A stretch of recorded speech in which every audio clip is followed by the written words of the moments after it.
अस्सलाम वालेकुम। मुकालमा YouTube channel में आप सभी का खैर मकदम है। जमात नहुम अज़ाफ़ी मुतल्ला आखिरी ख्वाहिश। आज हम इसके सवाल जवाब देखने जा रहे हैं। कुल 6 सवालात हैं, उसके जवाब देखिए और अपने बयान में लिखिए। नंबर 1, अफसाने के मरकज़ी ख़्याल को मुख्तसरन बयान कीजिए। जवाब देखिए। अफसाना आखिरी ख्वाहिश में सज़ाए मौत पाने वाले किरदार की आखिरी ख्वाहिश भी बहुत मामूली है, मगर इस ख्वाहिश के पसे पर्दा इंसानी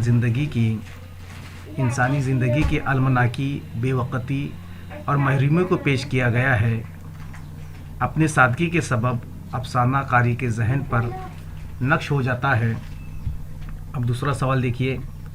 अफसाने के मरकज़ी किरदार का हुलिया अपने अल्फाज में बयान कीजिए। जवाब देखिए।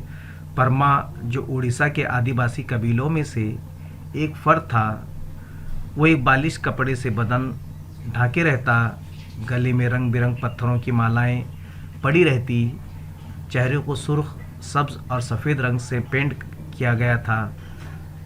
वो दुबला पतला और लंबा शख्स था। उम्र 40 साल के करीब रही होगी। तो उसके बाद देखिए तीसरा सवाल। अफसाने के पहले जुमले हुजूर आखिरी ख्वाहिश खाने को दें। जवाब देखिए।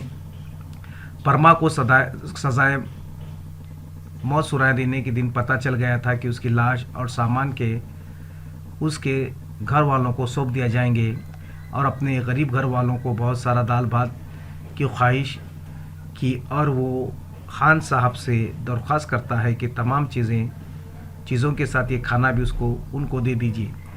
चौथा सवाल देखिए। परमा के शिकार के पीछे दौड़ने की कैफियत को अपने अल्फाज में बयान कीजिए। जवाब देखिए। परमा अपनी बेटी के कहने पर हिरन के पीछे नशीब व फराज की परवाह किए बगैर तेज़ी से दौड़ता, राह में आने वाले पौधों से छलांग लगाकर गुजर जाता, पेड़ की झुकी हुई टहनियों से झुककर चौपाई की तरह बैठकर निकल जाता। तो इस तरह से देखिए पांचवा सवाल। परमा को फांसी देने से पहले की कार्रवाई को अपने अल्फाज में लिखिए। तो देखिए जवाब। फांसी से पहले एक दिन पहले परमा के बाल उस तरह से उतार दिए गए, दाढ़ी बनाई गई, कैदियों को नए कपड़े वर्दी पहना दी गई। परमा को अपने मज़हब से नावाकिफ़ था, इसलिए मौलवी, पंडित और बुत बख्शियों को बुलाया गया। उन्होंने अपने अपने तौर पर उसकी नजात की दुआ की और उसे आखिरत पर भरोसा करने और गुनाह की बख्शिश के लिए दुआ मांगने की सलाह दी गई। छठा और आखिरी सवाल देखिए। क्या वाकई परमा कसूरवार था? अपनी राय लिखिए। परमा हिरन का शिकार कर रहे अंग्रेज़ के सर पर वज़नी पत्थर दे मारा, जिससे वो जगह पर ही ढेर हो गया। मुकदमा चला और परमा को फांसी की सज़ा सुनाई गई। परमा की बेटी ने हिरन की ख्वाहिश जाहिर की थी और वो उसे पकड़ने गया था।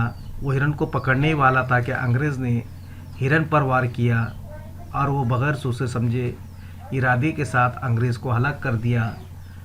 अंग्रेज़ का कसूर उतना शदीद नहीं था कि उसे मार दिया जाए, लिहाजा परमा कसूरवार था। उसने जो किया उसकी सज़ा पाई। इसमें मज़ीद अंग्रेज़ भी तो इंसान होते हैं, इख्तिलाफ़ राय की लड़ाई लड़ने का ढंग इस किस्म का नहीं होता। हम इसमें इतना थोड़ा सा एक और सतर इजाफा कर सकते हैं। अल्लाह हाफ़िज़।